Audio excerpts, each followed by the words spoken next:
प्रतीक जी, नेहा जी और रवि जी, अमेरिका और सिंगापुर से। महाराज जी, आपके चरणारविंद में कोटि कोटि नमन।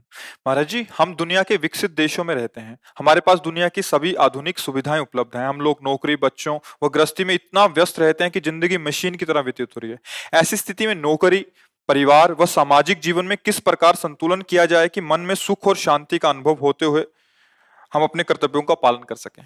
हमें तो एक ही बात समझ में आ रही, एन केन प्रकारेण नाम जप किया जाए, क्योंकि नाम जप के बिना कुछ नहीं कर पाओगे। देखो, इतनी आयु आपकी हो गई, कोई ऐसा भोग नहीं जो भोगा ना हो। मान लो बचपन से साधु हो तो फिर ये लग सकता है, मन को सलाह दे सकता है कि अगर ये भोग भोगते तो मुझे शांति मिल जाती। उल्टा उल्टा सलाह देता है ना। भगवान कह रहे त्यागात शांति अनंतरम, भोगों के त्याग से शांति होती है। तो जितनी मन सलाह दे सकता है, चूंकि आप जवानी से ऊपर उठ चुके हो, अब यौवन अवस्था से तो ऊपर उठ ही चुके हो, तो कोई ऐसा भोग तो बचा नहीं जो मन ने कहा हो आप ना भोगा हो। अब ऐसे विकसित देशों में तो देख भी रहे हो, आपसे भी भाई कई गुना बढ़कर भोगने वाले हैं, कई गुना बढ़कर ऐश्वर्यवान है। क्या उनकी शांति आपको दिखाई देती है? उनका हृदय सुखमय दिखाई देता है? बाहर से चिकने चुपड़े, अंदर से अशांत, भ्रांत, क्लांत, असंतुष्ट, है ना। विश्राम स्थिति, शांत, एकदम मन प्रसन्न, भगवदानंद, अब कछु नाथ न चाही मोरे। ऐसा तो नहीं अनुभव होता, इन भोगों से हो भी नहीं सकता, क्योंकि शास्त्र अनुभवी सिद्ध महापुरुषों द्वारा, जो भगवत प्राप्त महापुरुष उनके द्वारा लिखे गए। तो हम ये नहीं कहते कि भोग नहीं भोगने चाहिए, हम ये नहीं कहते कि अर्थ नहीं कमाना चाहिए, हम ये नहीं कहते कि आप देश विदेश मत भागो, नहीं। जाओ, पूरी सृष्टि गोपाल जी की है, सकल भूमि गोपाल के या में अटक का, अलग अलग सीमाएं रख दी गई है, तो मेरे कृष्ण का ही सब कुछ वैभव, सब कुछ श्री कृष्ण का ही है। सारी भूमि गोपाल जी की है, श्री कृष्ण जी की है। हाँ, अब हमें यह ध्यान रखना है, अभी तक जो हुआ सो हुआ। अब अगर ये ध्यान रख लो कि जो जो किया उसमें तो सुख मिला नहीं, शांति मिली नहीं, और ना मिलेगी। हजारों जन्म भोग चुके हो, इस जन्म की क्या बात हो, तो माया के कारण विस्मृति हो जाती है। एक उपाय है जिससे विश्राम मिल जाएगा, शांति मिल जाएगी। गोस्वामी जी कह रहे हैं, तब लगी कुशल न जीव कहूं, सपने हूं मन विश्राम। जब लगी भजत न राम कहूं, शोक धाम तजी काम। जब तक भगवान का भजन नहीं होगा भाई, मान लो मेरी बात, चाहे जहां भाग के जाओ शांति नहीं मिलेगी। चाहे जितने रुपए कमा लो, चाहे जितने भोग भोग लो, तुम्हारा मन कभी तुम्हें शांति से नहीं, ये और जलाएगा, और वासनाएं बढ़ती चली जाएंगी। जितना है उससे कई गुना बढ़कर वासना हो जाएगी। तो एक उपाय है, जैसे भी बने नाम जप शुरू कर दो। क्योंकि आप ऐसे, आपका क्या, हमारे भी देश में ऐसी आधुनिकता चल गई है, खान पान की पवित्रता नष्ट हो गई है। अब आप कोई हवन नहीं कर सकते हो, क्योंकि आपको पर्याप्त घी नहीं मिल सकता शुद्ध, धान्य नहीं मिल सकता शुद्ध, जिसमें उर्वरक खाद आदि पड़ी है ना, ये हवन करने लायक पदार्थ नहीं उपजते। गाय के गोबर की भूमि में मिलाकर उपजाए हुए अन्न के द्वारा, बड़ा पवित्र चाहिए ना। तो यज्ञ गई। अब ध्यान आप बैठ के देखो कुछ मिनट, क्या ध्यान में आता है? अंधकार और वासनाओं की दौड़ भाग। अंदर देखो ला, आंख मूंद के बैठ जाओ, आपके हम ध्यान कर रहे हैं, हमें पता है क्या ध्यान कर रहे हो। अंधकार और वासनाओं की दौड़ भाग, अंदर देख लो। क्योंकि अंदर वाली बात है ना, ये बाहर से नहीं। दौड़ भाग वासनाओं की, इतनी एकाग्रता और इतनी अध्यात्म शक्ति नहीं रहेगी कि मन और इंद्रियों को रोक दे वहीं। ध्यान गया। अब पूजा, कौन सी ऐसी पूजा सामग्री है जिससे आप प्रभु को रिझा लोगे? सब जगह अगर एक फल लो ना, तो उसमें भी कुछ न कुछ ऐसा, या तो लेप है या इंजेक्शन लगा है। किस फसल का अब भी फल ले लो, तो बिना इसमें केमिकल लगाए वो बना हुआ है क्या? वो अपनी क्षमता खो चुका है। उसके ऊपर जो क्षमता है वो औषधियों की, केमिकल की। भगवान को कैसे हम भोग लगाएं? शुद्धता चल जा रही है। शुद्धता कहाँ है? कहाँ शुद्धता है? जिसे पवित्रता कहते हैं, ना इंद्रियों की रह गई ना शरीर की रह गई। अब आप सब ये देख ही रहे हैं, क्या जितेंद्रियता। अरे ये जो चल रही आधुनिकता आप देख रहे हैं, इसमें जितेंद्र, अब कैसे उसको सुधारा जाए? क्या उसका जीवन बच्चे को होगा जिसको यही पता नहीं कि जो मैं क्रिया कर रहा हूं वो मेरे जीवन का नाश कर रही है? कब यौवन अवस्था उसमें संचरित होगी? गेहूं की फसल किसान आदमी अगर कोई होगा तो जानता होगा, एक अवस्था को कहते हैं गलेथ। गलेथ माने अभी बाली निकलने को है, उस समय फसल काट लो, एक भी दाना नहीं मिलेगा और भूसा भी वो पावरफुल नहीं रहेगा उसका। अगर वो समय से परिपक्व हो जाती है तो 50 मन गेहूं वहीं से होता है। ऐसे ही 20 वर्ष तक की अवस्था कम से कम ब्रह्मचर्य युक्त रहे, फिर गृहस्थी आदि में, तो वो कभी डाउन नहीं होगा, वो कभी नष्ट प्राय नहीं होगा। उसके अंदर में अध्यात्म शक्ति ब्रह्मचर्य की रहेगी और वो थोड़े समय के बाद फिर अपने संयम में आ जाएगा। अब वो बच्चा वो संयम लायक ही नहीं रह गया, क्योंकि जैसे वो गलेथ में गेहूं काटे एक भी दाना नहीं, अभी तो उसका ब्रह्मचर्य बनना शुरू हुआ था, उसने जीवन को नष्ट कर दिया। अब कौन सी साधना होगी? ध्यान होगा, इससे पुरुषार्थ बनेगा। एक उपाय कलयुग में रह गया, केवल नाम। नाम, ये बड़े बड़े महापुरुषों को शोध, तुम जैसे भी हो, राधा राधा राधा राधा, कृष्ण कृष्ण कृष्ण कृष्ण, हरि हरि हरि, यज्ञ वर्तते नाम तुभ्यम, अहो वत्सपचतो गरीयान। भगवान व्यास जी कह रहे हैं वो महान हो जाता है जिसकी जिह्वा के अग्रभाग पर नाम। गोस्वामी जी कह रहे हैं राम नाम मणिदीप धर जी है देहरी द्वार, तुलसी भीतर और बाहरो जो चाहस उजियार।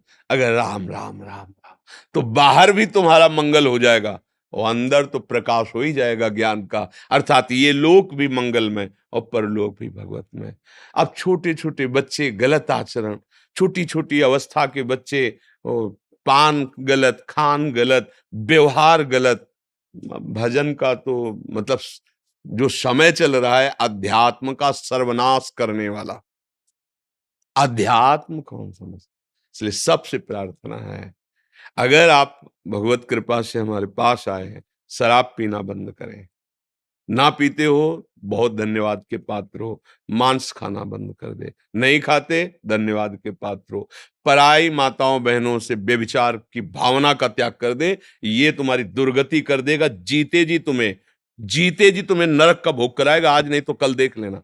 समय आने दो, जो कर्म फलीभूत होगा ना तब तुम्हें दिखाई देगा। चाहे स्त्री हो चाहे पुरुष हो, यदि वो व्यभिचार दोष से अपने जीवन को व्यतीत करता है तो परिणाम में यहां और वहां दोनों जगह एक सीमा रखी गई है। जैसी भी परिस्थिति हो नाम जप करो, ठीक हो जाएगा, सब ठीक हो जाएगा। अगर ये आहार शुद्ध नहीं, व्यवहार शुद्ध नहीं, तो तुम नाम जप कर ही नहीं सकते हो।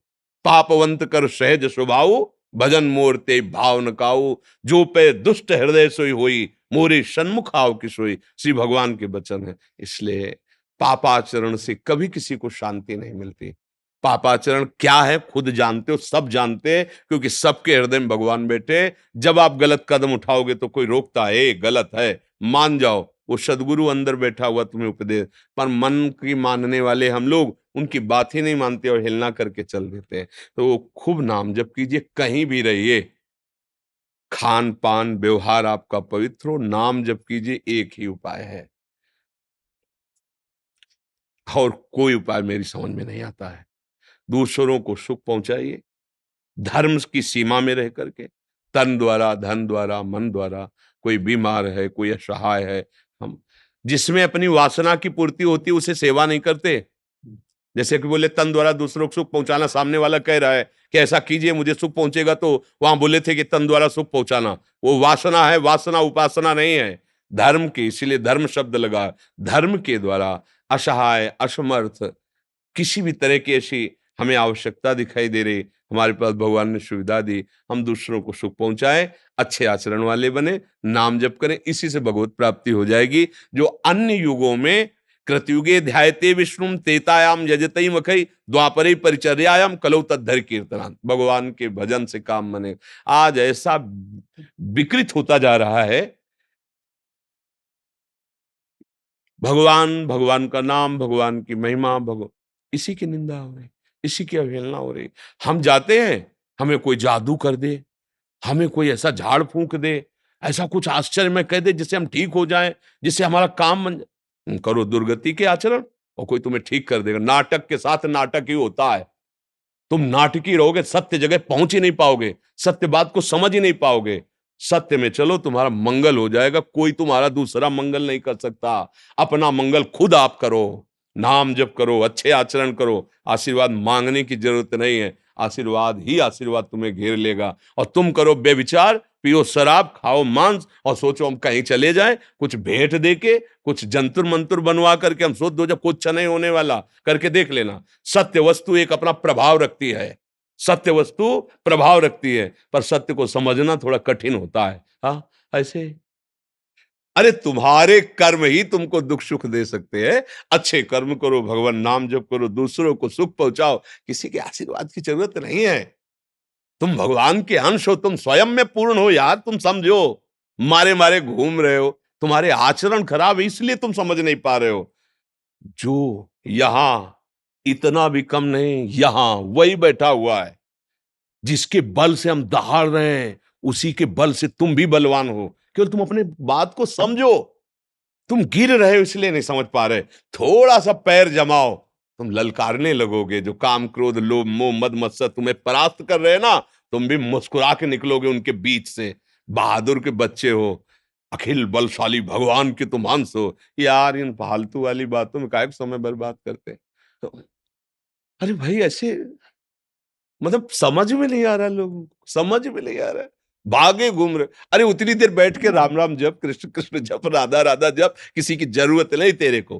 तो बैठ। सत्संग संत संग क्यों किया जाता है? क्योंकि मैं संतों के पास जाऊं, हमारे पास इतना समय नहीं कि वेद क्या कह रहे हैं, पुराण क्या कह रहे हैं, शास्त्र क्या रहे हैं। 5 मिनट 10 मिनट बैठने को मिला, शास्त्र सम्मत बात बता दी, हम अपने आचरणों का उन्हीं से निरीक्षण परीक्षण किया, गंदे आचरणों का त्याग किया, अच्छे आचरणों में चलकर नाम जप करें। बोले बड़ी गुरु कृपा हो गई हमारे ऊपर, तो संत कृपा हो गई, हमारा जीवन मंगलमय हो गया। तो किसने? आपने किया, क्योंकि आपने बात स्वीकार की तो हो गया। ये भ्रम में मत रहना कि तुम्हारे ऊपर कोई हाथ धर देगा या पांव धर देगा या कोई जादू टोना कर देगा, तुम अमर हो जाओगे, सुखी हो जाओगे। भ्रम मत रखना। हम आपसे प्रार्थना करते हैं, खूब बचपन से बड़े बड़े महापुरुषों का संग किया है, उसका फल एक मिला है।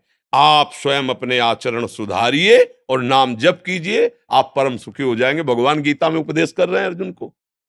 सामने भगवान है, अनन्यश्चिंतयन्तु माम, मेरा भजन कर, अनन्य चिंतन कर, योगक्षेम मैं वाहन करूंगा। तो चिंता मत कर, चिंतन कर। करना पड़ेगा चिंतन। भगवान सुख सिंधु सामने खड़े हैं, उनसे कह रहे हैं ये काम क्रोध आदि दोष जो आने वाले हैं, ये आगमा पाइनु अनित्यास तास तितिक्षस्व भारत, सहन कर इनको, इनको सहन कर। व्यथित होकर कुमार्गामी मत बन, इनको सहन, भगवान उपदेश कर रहे हैं। अगर सहन करेगा तो मुझे जान जाएगा। सामने खड़े हैं, भजन करेगा तो मुझे प्राप्त हो जाएगा। सामने खड़े हैं। मतलब क्या है? मतलब आप भगवत प्राप्ति करोगे। आप भजन करके सुखी बनोगे। ये सब छोड़ो। मन की जो ये भाग है ना, वहां भाग के चला जाऊंगा, वो छूछा कर देंगे, वो कुछ नहीं, कुछ नहीं। अखिल मायाधीश प्रभु के चरणों का भजन किए बिना कोई सुख शांति को स्वप्न में भी नहीं प्राप्त कर सकता। जाके देख लो। हाँ, तुक्का लग जाए, जैसे होता है ना कि अब आपका पुण्य प्रकाशित हो रहा है, आप संयोग से यहां आ गए, अब काम पे काम बनता चला जा रहा है। आपको लग रहा है जिस दिन से बाबा के दर्शन के, यार मतलब पुण्य का उस समय क्रम चल रहा है, पुण्य का। अब आप पाप भी करोगे तो क्रम चलता रहेगा कुछ दिन तक, और जहां पाप का क्रम आया भोगने का, अब आप पुण्य भी करो तो आपको दुख मिलता रहेगा, क्योंकि क्रम उसका चल रहा है। अज्ञानी जी इस बात को समझता नहीं। किसी के आशीर्वाद, किसी की कृपा हम इतने के लिए समझते हैं कि हमारी बुद्धि शुद्ध हो जाए और हम सबको सुख पहुंचाएं, खूब नाम जप करें, अच्छे आचरण करें। सुमन भट्टाचार्य जी, कोलकाता से। महाराज जी राधे राधे, आपके चरणों में कोटि कोटि प्रणाम। महाराज जी, कृपा और आशीर्वाद में क्या अंतर है? किसी कामना की पूर्ति के लिए जब हम किसी संत या भगवंत की आराधना करते हैं, तो उस कामना पूर्ति के लिए जो वचन निकलते हैं उसे आशीर्वाद देते हैं। और कृपा का मतलब होता है गोद में बैठना। आप चाहिए, सिर्फ आप चाहिए, उस पर कृपा अवतरित होती है। आशीष हुआ और आप अपनापन कहीं और दिए हैं। कृपा हुई, सब जगह से अपनापन हटकर केवल प्रभु में हो गया। कृपा और आशीर्वाद का अगर भेद देखना है तो एक चरित्र से हम तुम्हें बताते हैं। विभीषण जी भगवान की शरण में हुए, पर जब शरण के लिए चले तो रावण ने लात मारी थी ना, उनके मन में था, मैं उन महान प्रभु की शरण में जा रहा हूं कि इसी सिंहासन पर मैं एक दिन विराजमान होऊंगा, जिस सिंहासन में बैठकर तूने लात मारा है, तेरा विनाश करवाऊंगा। वही हुआ। भगवान के पास जाते ही भगवान ने पहला काम किया, समुद्र का जल मंगाकर लंकाधिपति पहले बनाया। युद्ध बाद में हुआ है, लंकाधिपति पहले बनाया है। सब पूरा हो गया, अयोध्या पहुंचे, खूब सम्मान किया, फिर राज आभूषण पहनाकर कहा एक कल्प तक राज्य करो, फिर हमारे पास आना, ठीक है। और कृपा हनुमान जी पर, जिनके संग से मैं भगवान का कृपा पात्र हूं, विभीषण जी को अनुभव हुआ था। अब मोहि भाव भरोस हनुमंता, बिनु हरि कृपा मिले नहीं संता, मतलब मेरे ऊपर हरि। लेकिन वो अवास्तविक कृपा का स्वरूप हनुमान जी पे है। सबको विदा किया, एक बार भी हनुमान जी से ये नहीं कहा कि अच्छा पवन पुत्र सब काम हो गए, अब आप, एक बार भी नहीं। क्यों? क्योंकि प्रभु के सिवा अपना कोई है ही नहीं उनके लिए। अंगद जी ने प्रभु से यही प्रार्थना की थी कि भाई ये मत कहना कि आप जाओ, बस प्रभु। पर प्रभु जो बोले तो पहले यही बोले कि आप जाओ। युवराज हैं हनुमान जी, केवल प्रभु के चरणों का दासत्व। आप चाहे केवल आप, अंदर की बात प्रभु देखते हैं। तो हनुमान जी से प्रभु नहीं बोल पाए कि अच्छा हनुमंत सब सेवा हो गई, अब आप जाओ। प्रभु सिंहासन बैठते हैं, हनुमान जी की गोद में चरण होते हैं। कृपा का ये स्वरूप है कि वो जैसे छोटा सा बच्चा घोंसले में बैठा अपने माँ की बाट जोहता रहता है, क्योंकि उड़ नहीं सकता। वो कृपा पात्र भक्त केवल भगवान की कृपा को उनके चिंतन में डूबा हुआ देखता रहता है कि अब प्रभु मुझे कौन सा प्रेम दे रहे, किस स्थिति में।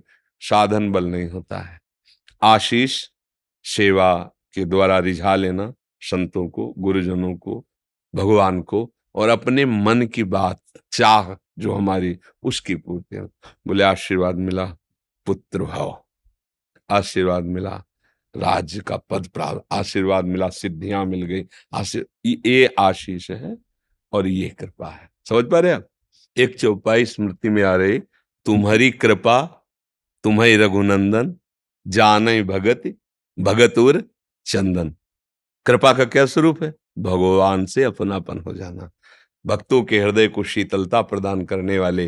हे भगवान, आपकी कृपा जब उदय होती है तो आपको जान जाता है, आपसे परिचय हो जाता है। जासु कृपा सब भ्रम मिट जाई, गिरजा सोई कृपालु, अब सब भ्रम मिट गया। आपके सिवा कोई हमारा प्रभु नहीं है। कृपा का स्वरूप है मेरे तो गिरधर गोपाल दूसरो। हाँ, आशीर्वाद खुद बता रहा है, देने वाला और लेने वाला। लेने वाला अपने इच्छित पदार्थों को, और कृपा अब देने लेने वाला नहीं रह गया। जो लेने वाला है वो उसकी गोद में बैठा हुआ है, भूल चुका है अपने आप को, और प्रभु की कृपा में मतवाला। जासु कृपा सब भ्रम मिट जाई, सब भ्रम मिट गए। अब तो प्रभुमय हो गया, वो प्रभु की कृपा में डूब गया है नहीं? हाँ, कृपा ही कृपा, जहां पर कृपा राम की होई, ता पर कृपा करे सब कोई। प्रभु जिस पर कृपा कर दिए ना, तो गरल सुधा रिपु करहि मिताई, गोपद सिंधु अनल सितलाई। गरुण सुमेरु रेणु समताही, राम कृपा कर चितवा जाई। उसके लिए विष अमृत हो जाता है, दुश्मन मित्र हो जाता है। सुमेरु पर्वत इतना बड़ा, 4 लाख योजन, एक रजकण के समान हो जाता है। कोई भी उसके लिए अब दुर्लभ नहीं, क्योंकि वो भगवत कृपा पात्र है। आशीर्वाद 1-2 वचन। आशीर्वाद तो शास्त्राबाहु अर्जुन को भी दत्तात्रेय जी का प्राप्त था। 1000 भुजाएं, सिद्धियां सब काट के फेंक दिया भगवान परशुराम ने, क्योंकि इतनी उद्दंडता उसने फैला दी। आशीष मिला पर दुरुपयोग किया। कृपा पात्र ऐसा नहीं हो सकता। वो तो भगवान के चरणों का विमल भक्त होता है। वो तो सबको सुख पहुंचाता है, किसी को कष्ट नहीं देता। समझ रहे ना जी। विजय जी इंग्लैंड से। राधे राधे गुरुजी, आपके चरणों में कोटि कोटि प्रणाम। महाराज जी, सबसे पहले मैं आपका धन्यवाद करना चाहता हूँ। आप पूरी दुनिया में ज्ञान प्रकाशित कर रहे हैं और आज मुझे सौभाग्य मिला है कि मैं वृंदावन धाम में आपके समक्ष बैठकर आपको सुन रहा हूँ। सबसे सबसे पहले हम ये आपसे प्रार्थना करते हैं कि हम धन्यवाद के पात्र नहीं हैं। धन्यवाद है आपको जो आपने बात सुनकर स्वीकार की और सतमार्ग पे चले। शास्त्र और संत महापुरुष जन, गुरुजन, गुरुवाणी तो जय जयकार करके आपके मंगल के लिए तो गान ही कर रहे हैं, पर धन्यवाद के पात्र आप सब हैं, जो आप अपने हृदय को संतों की वाणी, गुरुवाणी, ग्रंथ साहब इनमें लगाएं। धन्यवाद के पात्र हैं। अपने लोग तो धन्यवाद के पात्र क्या, निमित्त मात्र हैं। तिनका उड़ करके मंदिर की चोटी पे जाके लग जाए तो तिनका धन्यवाद का पात्र नहीं है, उसमें वायु का प्रभाव है। नहीं, अगर स्वयं छोड़ दिया जाए तो तिनके में एक कदम चलने की सामर्थ्य नहीं। ऐसे ही एक शब्द बोलने की सामर्थ्य नहीं है। ये केवल मेरे प्रभु का प्रताप है। अब आगे बोलिए। महाराज जी, मैंने राधा राधा नाम जपना शुरू किया है और मुझे अत्यंत शांति मिलती है। महाराज जी, धन्यवाद। अब हम धन्यवाद करें। आप ना, नाम जप कर रहे हैं, सतमार्ग में चल रहे हैं। जैसे माँ अपने बेटे को अच्छे अच्छे पदार्थ पवाकर स्वस्थ करके और आनंदित होती है, ऐसे हम लोगों का हृदय, आप अच्छे आचरण में चलें, आप भगवान नाम जप करें, आप सुखी रहें तो हमें सुख मिलेगा। हमारी समाज धर्मयुक्त है, व्यभिचार, हिंसा, नशा इससे मुक्त है, हमें अच्छा लगेगा। अगर आप अच्छे से चलेंगे, आप सुखी रहेंगे। आप सुखी रहेंगे तो सबके हृदय में बैठा हुआ जो परमात्म तत्व है वो प्रसन्न रहेगा, और हमारी प्रसन्नता उसी के लिए है। तो आपका धन्यवाद है, आप सबका धन्यवाद है। यदि आप व्यसन छोड़ें, गंदे आचरण छोड़ें, गंदी बात छोड़ें, तो आप हम पर एहसान कर रहे हैं, आप हम पर कृपा कर रहे हैं कि हमारी बात आप मान रहे हैं जी। महाराज जी, मेरा प्रश्न है, गृहस्थ में रहकर मैं गीता, उपनिषद और चारों वेदों का ज्ञान प्राप्त करना चाहता हूँ। कृपया मार्गदर्शन करें, ये कैसे बात संभव है? ये उपदेशक बनना चाहते हो क्या है? ज्ञान प्राप्त करने से। हाँ, तो 4 वेद और पूरा 18 पुराण और समस्त स्मृतियां और समस्त वाणियों का सार बात है। दूसरों को सुख पहुंचाते हुए धर्म पूर्वक जीवन व्यतीत करो, खूब नाम जप करो। समझ रहे हो? सार पकड़ना है या भटकना है? हम पूरा मेडिकल स्टोर खरीदना चाहते हैं, तो तुम्हें रोग निवृत्त होना है या व्यापारी बनना है? अगर रोग निवृत्त होना तो डॉक्टर की सलाह मानो, तुम्हारे रोग के लिए ये औषधि है, वो खरीद लो, खा लो और स्वस्थ हो जाओ। वेद, पुराण, शास्त्र ये मेडिकल स्टोर है, जो जिस माइंड का, जिस भाव का, सबके लिए औषधि है। पर सदगुरु डॉक्टर है, वो बता रहा है ये दवाई लो, इससे ठीक हो जाओगे। बस तो बात बन। इस शास्त्रों को जानते हो क्या कहे? अरण्य, शास्त्रारण्य। अरण्य माने बड़ा जंगल। अब उस बड़े जंगल में अगर फंस गए तो पूरा जीवन निकल जाएगा। जिस रास्ते से निकलना वो पकड़ ही नहीं पाओगे। अब गाइड वाला चाहिए कि ऐसे भयानक जंगल में आप हमें शास्त्र, जो जंगल साथ लो और गाइड करो। तो गुरु है गाइड करने वाला। बिना पढ़े, बिना चले, वो चल के पढ़ के तुम्हें बता रहे हैं कि इतना कर लो। ये मेरे जीवन के पढ़ने लिखने का सार है। अब शाम तक हम रहेंगे कि नहीं, कल आप रहेंगे कि नहीं, बड़ा भयावह संसार है, कब चले जाएं। अब हम वेद शास्त्र पुराण पढ़ने के लिए पहले योग्यता, व्याकरण आदि, फिर इसके बाद उस, तो हमारा समय बहुत कम है। राधा राधा राधा राधा सबका सार है ना, सबका। जैसे माँ कृपा करके सीधे घी पवा दे, गाय बांधो, चारा खाओ, पुष्ट करो, फिर वो गर्भवती हो, फिर वो बछड़ा दे, फिर ठीक से पन्हाओ, नोवा लगाना आता हो, पात्र बढ़िया हो, फिर दूध दो, फिर प्रक्रिया पता हो दही जमाने की, फिर मंथन करो, मक्खन निकालो, फिर उसे अग्नि में तपाओ, फिर घी। और माँ क्या दे रही, सीधे घी दे रही है। सीधे शास्त्रों का सार है। भगवद आश्रित होकर धर्म में आचरण, नाम जप, जीवन आपका सार्थक हो जाए। दौड़ करके बहुत कम जीवन है, उसके लिए हमारी बुद्धि नहीं रह गई। जितेंद्रियता, पवित्र आहार, संयम, ये सब कहाँ है। शास्त्र की भाषा समझने के लिए हमारी बुद्धि, पवित्र बुद्धि चाहिए। बहुत बुद्धिमान होना नहीं, पवित्र विवेकवती बुद्धि, उसके लिए बहुत साधना है। अब हमारे पास समय नहीं रहा। आप कहते हो गृहस्थ है, विविध कार्य हैं, विविध भोगों को भोगा है, विविध भोगों को भोगने की इच्छाएं हैं, शास्त्र समझने के लिए समय नहीं। अब तो सीधे पाओ और बलवान बनो और युद्ध करके निकल जाओ। राधा राधा राधा, और प्रभु के आश्रित तो काम क्रोध लोभ मोह मद, इन पर विजय पाओ, आगे निकल जाओ। कलयुगी जीव है हम, शास्त्रों को नहीं समझ पाएंगे। शास्त्रों को समझे हुए महापुरुषों की बात, तभी कहा है तात स्वर्ग अपवर्ग सुख, धरी तुला एक अंग, तूलन ताय सकल मिल, जो सुख लव सत्संग। क्यों, सत्संग में एक क्षण में वो बात बता दी जो दसियों वर्ष साधना करने पर हमें समझ में आती। अब हम पकड़ लें तो एक क्षण में वो बात समझ में आ जाएगी। समझ रहे जी। मीना अग्रवाल जी, राजस्थान से। राधा वल्लभ श्री हरिवंश महाराज जी, आपके चरणों में कोटि कोटि प्रणाम। हे गुरुदेव, मेरा प्रश्न यह है कि मुझे अपने स्वरूप का बोध कैसे हो, तत्व को कैसे पहचानूं। आप अक्सर बताते हैं कि अपने अंदर जाओ, तो कृपा करके मुझे आपसे थोड़ा सा इसमें समाधान चाहिए महाराज। पहले बाहर से लौटो, किसका प्रश्न है। हाँ, फिर वही शब्द कहेंगे समय नहीं रह गया है। हमारी बात समझो।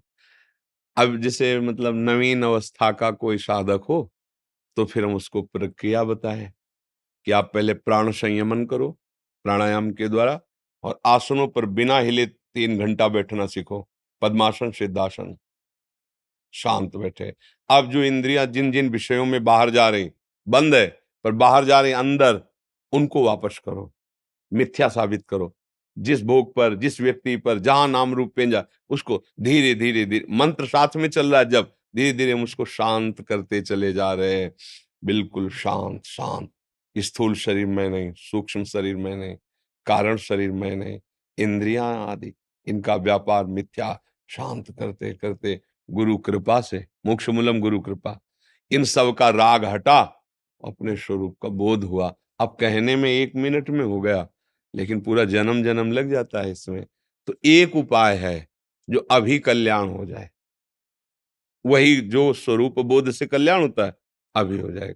जैसे हम एक बार अभी बोला राधा, हमारे प्राण अभी छूट जाए, अभी हम भगवान को प्राप्त हो जाएंगे। जैसे व्यभिचार परायण अजामिल वैश्यागम, भागवत में प्रसंग, पुत्र के बहाने मरते समय बुलाया नारायण, भगवान के पार्षद आ गए, यमदूतों की फांसी काट दी।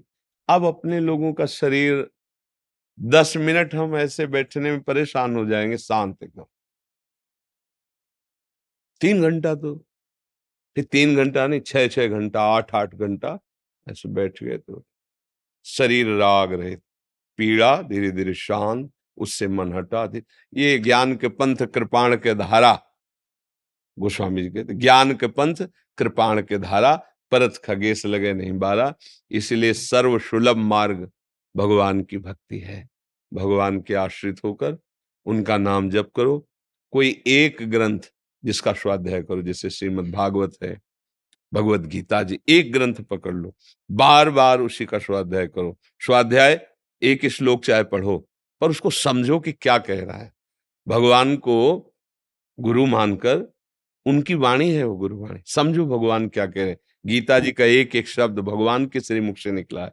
भगवान ही व्यास देव जी के रूप में श्रीमद् भागवत आदि पुराणों के कोई एक ग्रंथ पढ़ो, बहुत सरल भाषा में गोस्वामी तुलसीदास जी ने रामचरितमानस, सब ज्ञान सब बात उसमें है।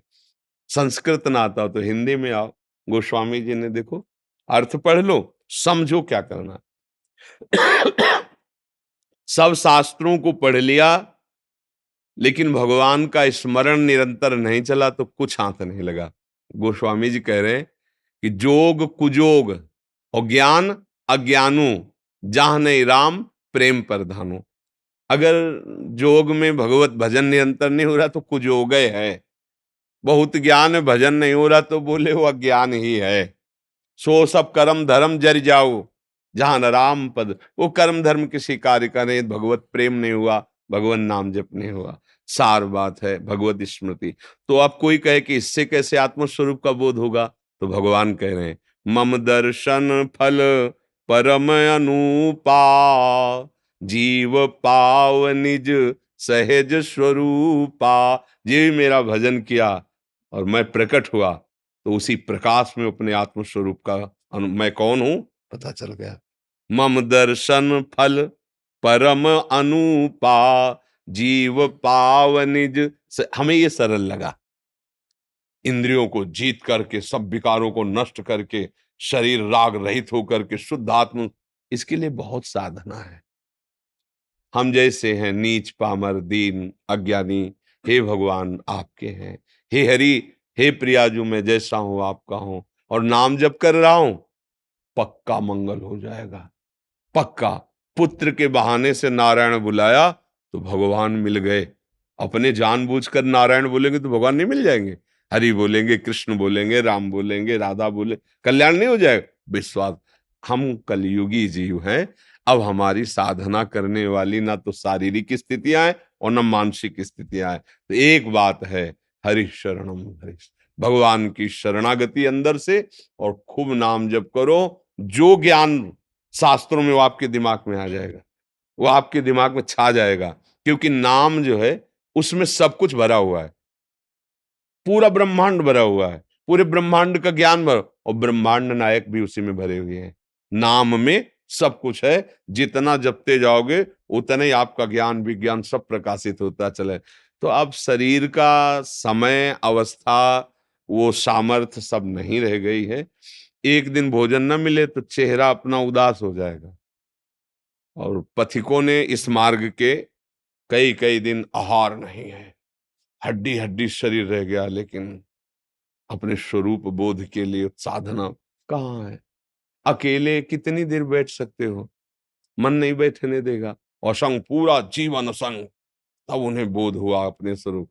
बहुत सरलता से बोध हो जाए और एक कठिनता से बोध, तो हमें बोध चाहिए। तो भगवान गुरु स्वरूप है, उनकी शरण में होकर उनका नाम जप किया जाए और उनके भरोसे हो जाया जाए, सब बात बन जाएगी, सब ज्ञान विज्ञान हृदय में आ जाएगा। रजित जी ग्वालियर से। श्री हरिवंश। श्री हरिवंश महाराज जी, आपके चरणों में कोटि कोटि प्रणाम। महाराज जी, किसी ना किसी कारण से असफल हो रहा हूं, अतः मेरा मुख्य उद्देश्य परमार्थ की प्राप्ति है, लेकिन छोटे छोटे उद्देश्यों में जो असफलता मिलती है, भक्ति और असफलता के बीच सामंजस्य कैसे स्थापित करूं? मतलब आपका कथन है कि यदि मैं भक्ति कर रहा हूं तो मुझे सफलता सांसारिक मिलनी चाहिए, ऐसा? नहीं, ऐसा नहीं है। मेन उद्देश्य तो सफलता मतलब आत्म सिद्धि है, परमार्थ की प्राप्ति है। जी। लेकिन गृहस्थ जीवन में होते हुए रोटी कपड़ा मकान, अगर उसकी प्राप्ति नहीं हो रही, छोटी छोटी सफलताएं नहीं मिली, तो उसके लिए क्या? आज तक भूखे रहे हो क्या? नंगे रहे हो क्या? आप समझो, मेरे प्रभु जो है इतने करुणामय कि हम आप तो मनुष्य हैं, जो पशु पक्षी हैं, कीट पतंगे हैं, बहुत सी ऐसी योनियां हैं जिसको हम देख भी नहीं पा रहे, प्रभु उनको भी भूखा नहीं रखते। उनका नाम विश्वम्बर है। अब हमारी चाहतों की सफलता है, बात समझो। आपने जैसे सहज में कह दिया रोटी कपड़ा और मकान, तीनों से आप खाली नहीं हैं। ईमानदारी से बोलो, जिस दिन तुम नंगे घूमे हो और जिस दिन तुम्हें छत के नीचे न रहने को मिला हो और जिस दिन तुम भूखे रहे हो, वायु न मिली हो, जल न मिला हो सकता है अन्न न मिला हो, लेकिन प्राण पोषण के लिए दो आवश्यक है, वायु और जल, है ना? अब हमारी बात असलियत में, हमारी जो शरीर पोषण जीने की आवश्यकता है वो तो सबकी पूर्ति हो रही है। आप देख लीजिए, चाहतों की पूर्ति, शब्द हेले, हम लोग क्या करते हैं कि असली ज्ञान को छुपा करके नकली बात बोल देते हैं, जिसमें सब हाँ में हाँ मिला दें। ये नकली बात है कि हमें रोटी, कपड़ा और मकान तो चाहिए, पक्का, प्यारे, वो पशु पक्षियों को भी देता है। घोंसला बनाने की आप देखो उनके घोंसले कैसे बने हैं, आप बनाने में फेल हो जाएंगे, नहीं फेल हो जाएंगे? कैसे वृक्ष में कैसे हिलगा के वो घोष, उनको बुद्धि दी, किस स्कूल में जाके सिखाया उन्होंने? हरि ने दी, हरि ने। तुम अपने वास की व्यवस्था कैसे करो, ऐसे बना दिया। भोजन की व्यवस्था उनको सिखा दिया। कोई भी सृष्टि में ऐसा नहीं है जिसका माता की तरह भरण पोषण भगवान ना करते हो। हाँ, अलग अलग, जिनको जैसा भगवान ने। अब हमारी जो असफलता है उसमें हमारी चाहत है, मैं कपड़ा तो पहनूं पर ऐसा पहनूं, समझना, रोटी तो खाऊं पर ऐसी खाऊं, मकान तो हो पर ऐसा हो। समझ पा रहे हैं आप? अब इसके लिए हमारा कर्म कार्य करेगा। पूर्व का प्रारब्ध यदि हमारा बहुत बुरा है तो आज तुम बहुत अच्छे आदमी हो, अच्छे मार्ग में चल रहे हो, वो आपको बाधा पहुंचाएगा, आपको सहना होगा। समझ रहे ना? वो आपको बाधा पहुंचाएगा। अब जो ये नाम हम आपको बता रहे हैं कि नाम जप कीजिए, धर्म से चलिए, वो युद्ध करेगा उस प्रारब्ध से, आपको वो गिरने नहीं देगा, आएगा। आप जो कार्य कर रहे हो उसमें सम्यक जो फल मिलना चाहिए, नहीं मिला, आपको असंतुष्टता होगी, क्योंकि आपने ऐसे पूर्व में कर्म किए हैं। अब वो आपको बाधा पहुंचा रहे हैं, लेकिन आप भजन कर रहे हो ना, तो आपको निरुत्साहित होने नहीं देंगे। चलो, एक कर्म निष्फल हुआ, दूसरा हम 100 बार उसका अनुष्ठान करेंगे। कितनी बार निष्फल होगा? एक दिन तो सफल होगा ही नहीं, निकल जाओगे, निकल जाओगे। सफलता तुम्हारे चरण चूमेगी। प्रारब्ध कोई देवता नहीं है, हमारा किया हुआ पूर्व कर्म है। हम नया कर्म इतना बलवान करें कि उसको रौंद दे। बात समझे? और उसके लिए अब छोटी मोटी बात नहीं काम करेगी, छोटा मोटा कर्म काम नहीं करेगा। डट के हमें धर्म और डट के भजन, विध्वंस करके, अगर विध्वंस ना होते तो फिर मोक्ष कैसे होता? मोक्ष का मतलब जानते हो? सब कर्म नष्ट हो गए अनंत जन्मों के, और इस जन्म के भी बिल्कुल मोक्ष, मतलब बिल्कुल मुक्त, अब कोई बंधन नहीं हो, भगवान का स्वरूप हो गया। तो हुआ तो इसी जन्म में, जो हमने साधना की, जो भजन किया, जो चिंतन किया, जो सत्संग किया, मारा इसने पूरी आग लगा दी। कर्मों को संचित कर्म विध्वंस हो गए, जमा गोदाम। क्रियमाण जो कर रहे हैं, ये चिपकाव फसाव वाले नहीं हुए, क्योंकि ये सब समर्पित कर दिए भगवान को। प्रारब्ध आया, भजन के बल से उसको भोग रहे हैं, वो हमें परास्त नहीं कर सकता, निकल गए आगे। सुदामा जी की दशा क्या थी? नहीं थी, ये भी व्यवस्था नहीं थी। परिणाम में क्या हुआ? जैसी द्वारिकापुरी वैसी सुदामापुरी। फल की चिंता मत करो तुम। असफलताएं और सफलताएं ये हमारे मार्ग की पड़ाव हैं, कोई गर्मी वाला, कोई सुखद वाला। मार्ग का चलने वाला पथिक इन पड़ावों में फंस करके अपने मार्ग को नहीं भूल जाता है। असफलता तुम्हारे जीवन की सफलता का स्वरूप बनेगी। बस डट करके ऐसा भजन करो, सत्कार्य करो, जिससे पूर्व प्रारब्ध नष्ट हो जाए। सच्चाई की, अध्यात्म की बात यह है। अब चोरी, हिंसा, अधर्म आचरण, तो वो तो पूर्व प्रारब्ध है ही, नया कर्म भी बिगड़ गया, दोनों मिलकर फिर आपको जीना मुश्किल कर देंगे। और होता है, देखो ना, पिता को मार डाला कि जल्दी मरे हम इस प्रॉपर्टी का दिन, पिता को मार डाला और आप जेल गए, संपत्ति यूं ही पड़ी है, तीसरा उसका भोग कर रहा। विवेक खत्म हो जाता है। विवेकवान बनो, जैसी भी परिस्थिति हो उसमें राजी होना सीखो, वो आपके ही कर्म का परिणाम है। और ऐसे नवीन कर्म करो कि विध्वंस कर दो उस प्रारब्ध कर्म को जो तुम्हें झुकाना चाहता है, मिटाना चाहता है। हमारी प्रार्थना को अगर आप समझोगे तो आगे बढ़ोगे। अपना ही कर्म कोऊ न काहू के सुख दुख कर दाता, निज कृत कर्म भोग सुन भ्राता। तो बोले संतों के पास क्यों जाया जाता है? यही समझने के लिए। अब हम क्या करें जिससे हमारा कर्म हमको परेशान न कर पाए? वो है ज्ञान, वो है भक्ति, वो है भगवान का आश्रय। जब घर में भोज आते हो, भिक्षा भी नहीं मिली तो पत्नी पूछती कि बच्चों को कैसे जिलाएं। तो तुलसी दल उतारते, ठाकुर को भोग लगाते, आधा आधा तुलसी दल।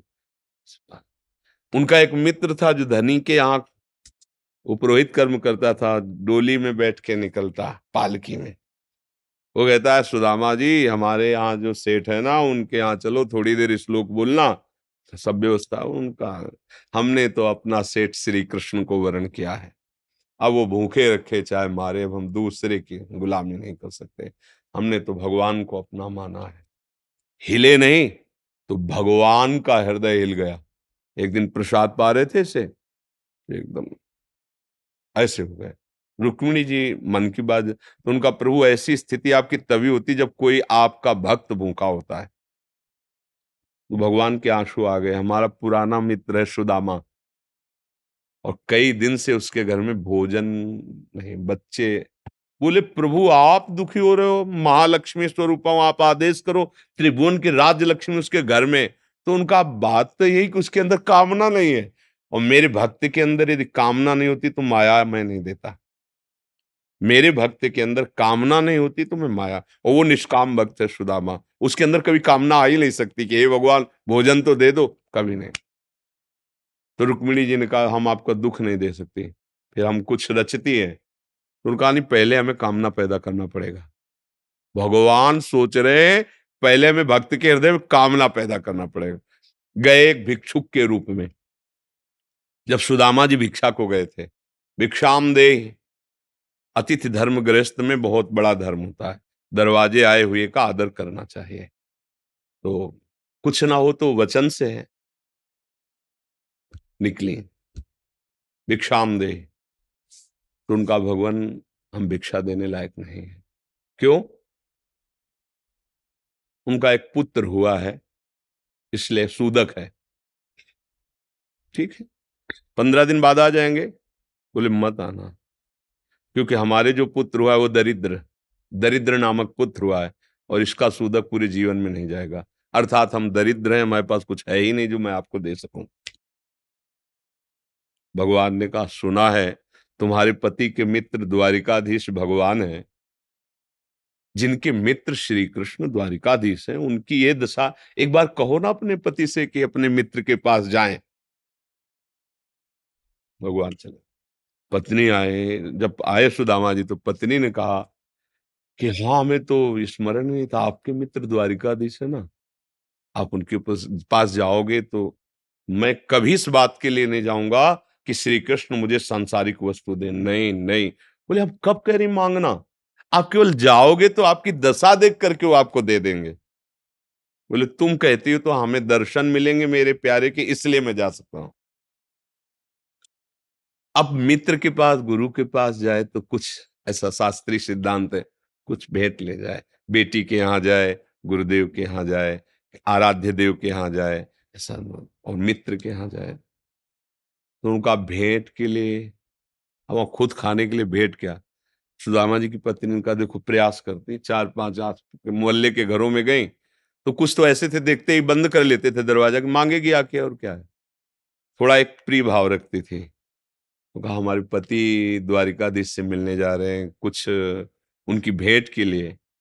तो सूप होता है, सूप से जैसे पछोरा जाता है, अच्छे चावल पीछे हो जाते हैं, टूटे वाले आगे हो जाते हैं, वो टूटे हुए तंदुल जो वो दिए कि हाँ ले लो आप। वो तंदुल लिए 3 मुट्ठी। अब उनके पास अच्छी रुमाल भी नहीं थी, क्योंकि सब पैसे से होता है, गरीब, इतने गरीब।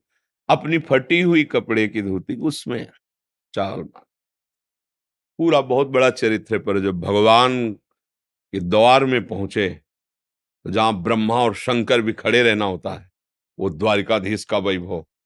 द्वार पर दरिद्र ब्राह्मण, फटी सी, इतनी बेवाई है, ऐसा शरीर है, आंखों में भगवत तेज समाया हुआ है भगवान।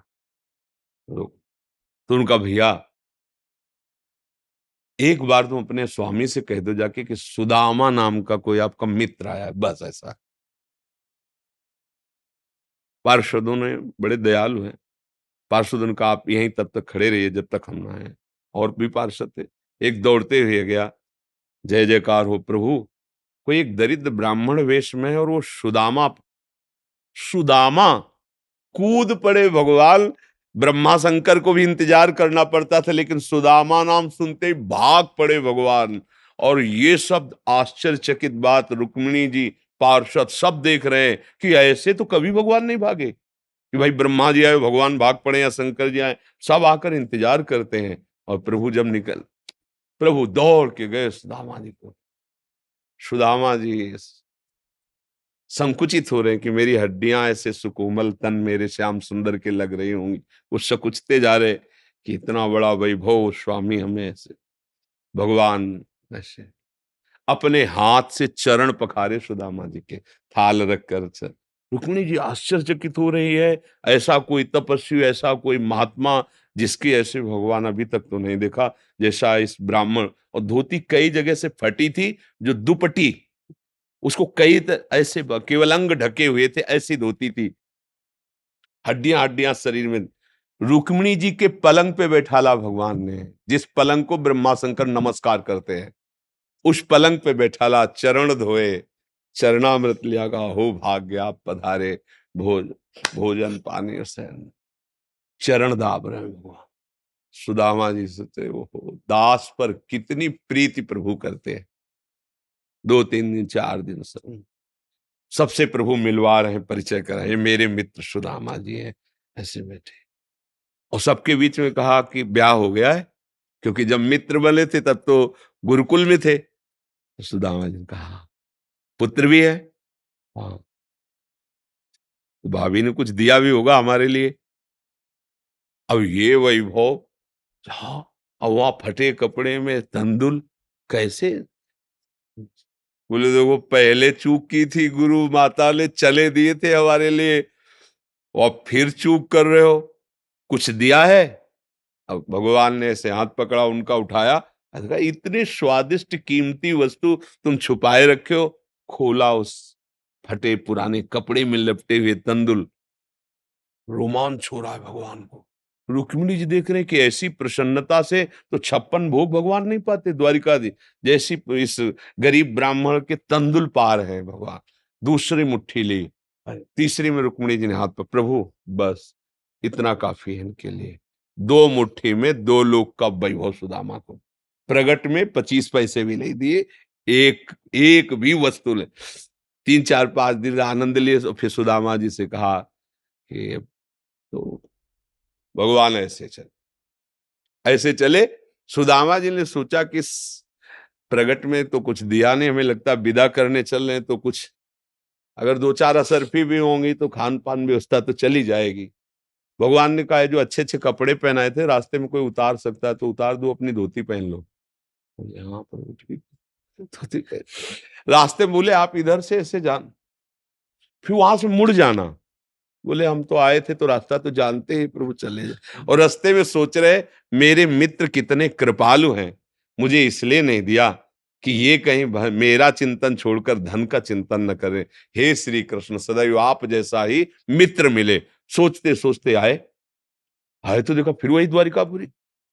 बोले मेरी बुद्धि मारी गई है कि वास्तविक यहाँ कोई रचना हो गई। यहाँ तो हमारी एक छोटी सी कुटिया थी, ऐसा ऐसा। देखा कि उनकी पत्नी जो है स्वर्ण थाल लिए दास दासियों से आरती उतारने।